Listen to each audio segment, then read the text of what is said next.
Good morning, dear students. This is our part 2 of chapter number 3, that is human development. In our previous video, that is in part 1, we discussed about some key concepts of human development. कुछ हमने development की definition, how development and growth are different things, development actual में होता क्या है, after that development के जो indicators हैं वो क्या होते हैं, डेवलपमेंट को कौन डिसाइड करता है. Okay, all this points we covered in part 1. So in this part 2 we will discuss about human development in India. जो ह्यूमन डेवलपमेंट है उसका इंडिया में क्या स्नैरियो है, कैसे यहाँ पे डिसाइड होता है, कैसे जो हम इंडेक्स डिसाइड करते हैं और कौन कौन से फैक्टर्स इसको इफ़ेक्ट करते हैं. Okay, so all this we discuss in this video. So human development in India के बारे में अगर हम बात करें तो as you all know that India has the second largest populated country. सबसे सेकेंड लार्जेस्ट जो है पोजीशन पे आता है पॉपुलेशन के अकॉर्डिंग. और उसमें अगर हम उसके ह्यूमन डेवलपमेंट इंडेक्स की बात करें, HDI की बात करें, तो HDI जो ह्यूमन डेवलपमेंट रिपोर्ट है उसमें टोटल 189 कंट्रीज़ इंक्लूड हैं. ठीक है, 189 कंट्रीज़ की HDI रिपोर्ट जो है वो रेडी की गई है. और उन 189 कंट्रीज़ में इंडिया का जो रैंक है दैट इज़ 129. इंडिया 129 रैंक पे है and it's the latest data student, because previous data के अकॉर्डिंग इंडिया का जो रैंक था वो 127 था और उसमें 172 कंट्रीज़ होती थी. बट अभी जो लेटेस्ट डाटा है उसके अकॉर्डिंग टोटल 189 कंट्रीज़ को HDI में इंक्लूड किया गया है, जिसमें इंडिया की जो पोजीशन है वो 129 है. सो अकॉर्डिंग टू दिस अगर हम HDI स्केल पे बात करें तो HDI स्केल पे इंडिया का जो पोजीशन है उसकी जो वैल्यू है वो क्या होगी, 0.602. ओके, तो it shows the medium human development. अब आपके माइंड में क्वेश्चन आया होगा that how we decide that India has a value of 0.602 on human development index scale. So I will show you the HDI scale according to which और on the basis of which we will give the value to different countries. Okay, so let's see. So student, you can see here this is HDI scale जो हमारा 0.12 से लेके और 1 तक, देखिए last में ये 1 है, 1 तक जो है ये स्केल होता है. तो 0 पॉइंट ये जो आपका 5 है, 0.5 से नीचे वाली जो कंट्रीज़ होंगी वो आपकी लेस डेवलप्ड कंट्रीज़ आती हैं.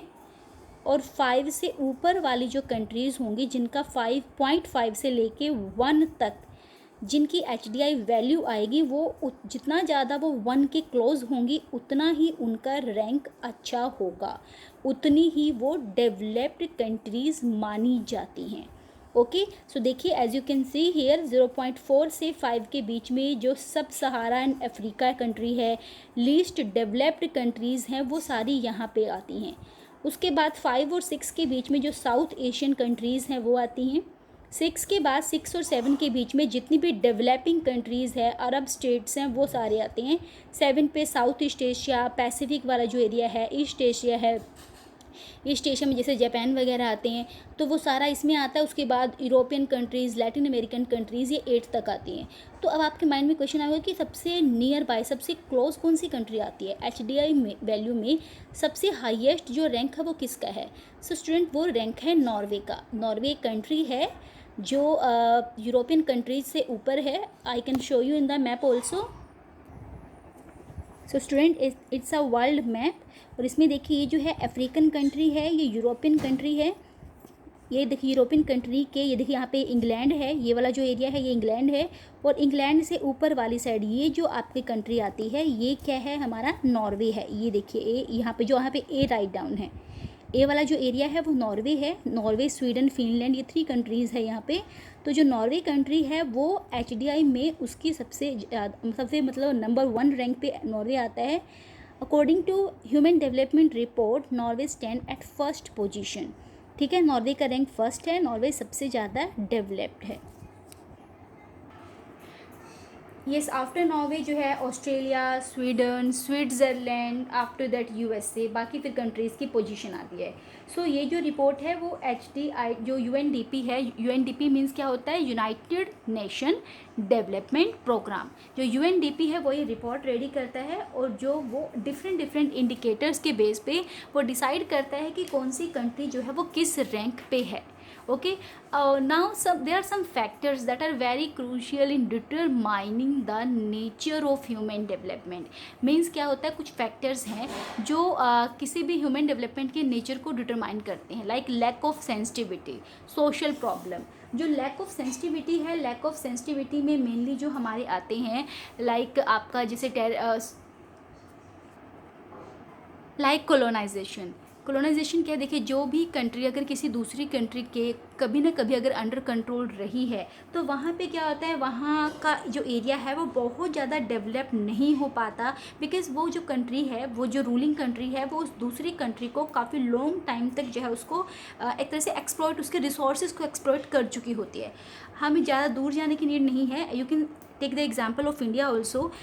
ईस्ट इंडिया कंपनी ने इंडिया पे बहुत लॉन्ग टाइम तक रूल किया है और जब वो यहाँ से गए थे तो इंडिया के रिसोर्सेज को इतना ज़्यादा वो ओवरटेक कर चुके थे, इतना ज़्यादा उनका ओवर यूज़ कर चुके थे कि जो इंडिया है, अगर हम बात करें इंडिया की करंट पोजीशन की, अगर उस टाइम पे ईस्ट इंडिया कंपनी का कंट्रोल इंडिया पे ना होता तो आज इंडिया वर्ल्ड की सबसे रिचेस्ट कंट्री होता।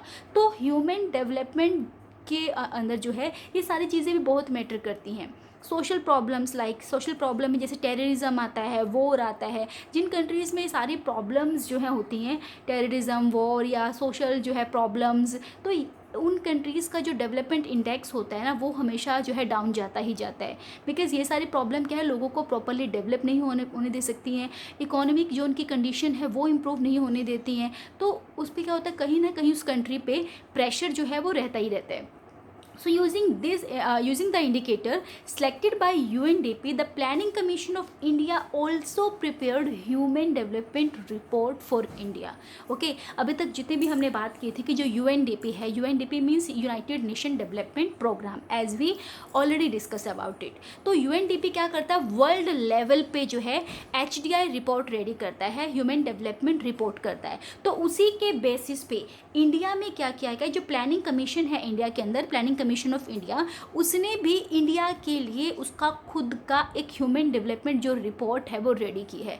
और इसमें किस किस को इंक्लूड किया गया, किस किस को यूज़ किया गया, यहाँ पे जितने भी हमारे 28 स्टेट हैं और हमारी जो 28 स्टेट के बाद जो हमारी यूनियन टेरिटरीज़ हैं उन सब को एनालिसिस जो है इसमें किया गया है। हर एक स्टेट और यूनियन टेरिटरीज़ को इसमें काउंट किया गया और कुछ इंडिकेटर्स के बेस पे, वो इंडिकेटर्स हम नेक्स्ट वीडियो में डिस्कस करेंगे, कुछ इंडिकेटर्स के बेस पे डिसाइड किया गया कि कौन सी स्टेट जो है वो मोर डेवलप्ड है और कौन सी स्टेट जो है वो लेस डेवलप है। ठीक है, so each state government also started preparing the state level human development report. देखिए ये तो क्या हो जाता है, एक सीरीज़ बन जाती है कि पहले वर्ल्ड लेवल पे यूएनडीपी ने रेडी किया, फिर प्लानिंग कमीशन ऑफ इंडिया ने इंडिया के लिए रेडी की ह्यूमन डेवलपमेंट रिपोर्ट, उसके बाद जितने भी इंडिया में स्टेट हैं वहाँ की स्टेट गवर्नमेंट ने अपने अपने स्टेट के लिए ह्यूमन डेवलपमेंट रिपोर्ट रेडी की और उन्होंने किसको यूज़ किया, डिस्ट्रिक्ट्स को यूज़ किया। ठीक है, as the unit of analysis. जैसे इंडिया के लिए स्टेट और यूनियन टेरिटरीज़ को जो है एनालिसिस किया गया, ऐसे ही स्टेट गवर्नमेंट्स ने अपने स्टेट के जितने भी डिस्ट्रिक्ट हैं उनको एनालिसिस की फॉर्म में लिया डेवलपमेंट रिपोर्ट को रेडी करने के लिए। लाइक अगर हम बात करें हरियाणा गवर्नमेंट जो है वो प्रिपेयर करे HDI रिपोर्ट, तो क्या करेगी, हरियाणा में जितने भी डिस्ट्रिक्ट होंगे वो उनको जो है एनालाइज करेगी। इंडिया में जैसे है तो इंडिया में हमने 28 स्टेट्स को एनालाइज किया। So this report discussed other indicators like economic attainment, social empowerment, hygiene, welfare measures, distributive justice, means all the points जिनके बेस पे हम ये डिसाइड कर सकते हैं कि ये जो स्टेट है या वो डेवलप है, कितना डेवलप है, कितना नहीं है, वो सब चीज़ें जो है वो इंडिकेटर्स हमने इसमें यूज़ किए। और ये these all are undertaken by the state. ठीक है, हर स्टेट के अंदर ये सारी चीज़ें होती हैं, तो मतलब किस स्टेट में या इंडिया के किस स्टेट के अंदर कितना ज़्यादा जो है सोशल एम्पावरमेंट है, लोगों की इकोनॉमिक कंडीशन कैसी है, वहाँ पे जो लोगों की हाइजीन, हेल्थ जो इश्यूज़ हैं वो किस टाइप के हैं, लोगों को जो है सारी फैसिलिटीज़ अवेलेबल है या नहीं है, means education facilities, all these measures are undertaken by the state so that we can prepare a fair human development report on the basis of which we can say that this state is more developed and this state is less or medium developed. So these are the indicators जिनको हम next video में discuss करने वाले हैं. So be ready student. I hope today's part is very clear to all of you, and if you have any problem you can contact to me so that I will discuss and I will solve your each and every problem. So have a good day students. Thank you so much.